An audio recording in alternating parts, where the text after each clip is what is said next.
It's time to hit the road, or at least thinking about hitting the road. Travel expert Jennifer Weatherhead Harrington joins us to talk about doing just that in a way you may not have considered before. Good morning. Good morning. Thanks for having me. Oh, it's a pleasure. So 2020 is the year of a lot of things. And it's also the year of a lot of things not happening. But you're claiming this could be the year of the RV? Yeah, this is one of the positive things that's happening for 2020. I'd like to point out this could be the year of the RV for so many Americans to be able to get to go out and have a vacation and see things.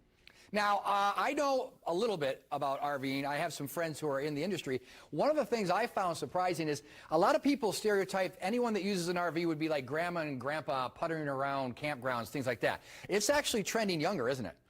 It really is. You know, I found a study that recently said that there are about 40 million Americans who regularly go on an RV trip, and 8% of those are millennials.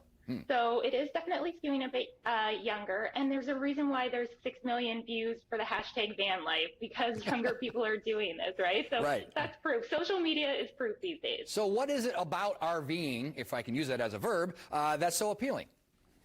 Well, you know what? I think first and foremost, especially this year, it's about safety. So everyone wants to go away. They want to still do these vacations, but there are a lot of concerns that are happening right now.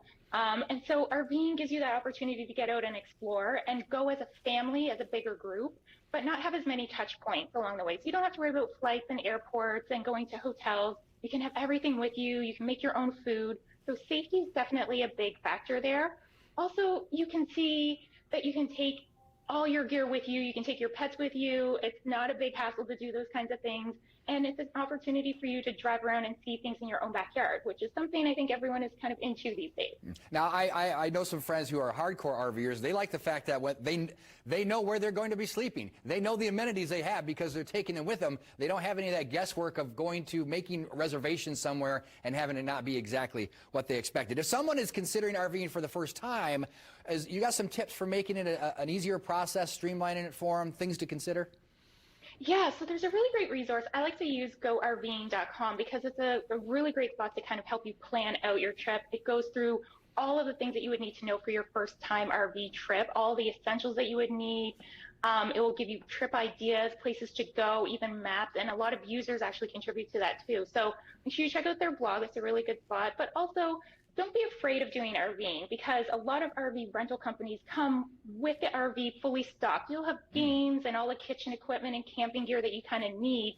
So a lot of people can find it a bit daunting, but it's really not. And sometimes you can even have your RV sent to the campsite and you can go meet it there. And you don't have to worry about driving it. That's terrific. Yeah, a lot of people, that makes them a little bit nervous. What are some other things we need to consider with the situation that we have? Lots of places, they have the best interest in mind, but maybe you should double check things, right? Some people maybe haven't updated their website for changes based on COVID or distancing or things like that. Exactly. So whether you're staying in state or you're going out of state, definitely check all of those parks, any place that you might be wanting to, spend the night or any attractions that you want to see.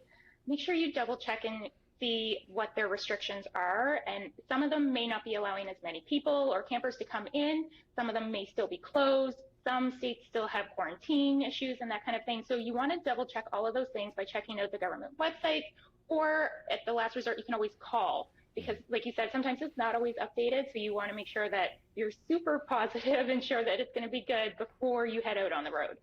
Well, a lot of people presume if they're going to rent an RV that they really need to go far, some truly far off destination. That's not necessarily the case. You could stick around Indiana, right? Yeah, it's true. I think anywhere you imagine doing a road trip, normally with a car, you can also do that with an RV. You just want to make sure that you have planned out where you can park and spend the night. But there are really great state parks in Indiana, so tons of places up north and in the south as well that you can check out. So don't feel restricted or feel like you need to go on these really long journeys. That's also a cool option, and definitely America has iconic places that you can do road trips and RV trips, but also think about staying close to home because it makes it a lot easier too to get back if you want to. Sure. Do you have a favorite movie that features an RV?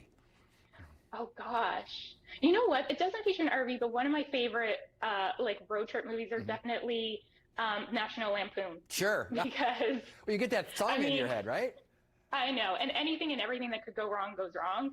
So it makes you laugh. So that way, if something does go wrong on your vacation, no matter what type of vacation it is, Just think of that, and you know you're going to get through it and learn from it. So you watch that movie, see everything that's going to go wrong, and then they follow you on Instagram and they go to Go RVing and they make sure none of that happens on their own trip, right?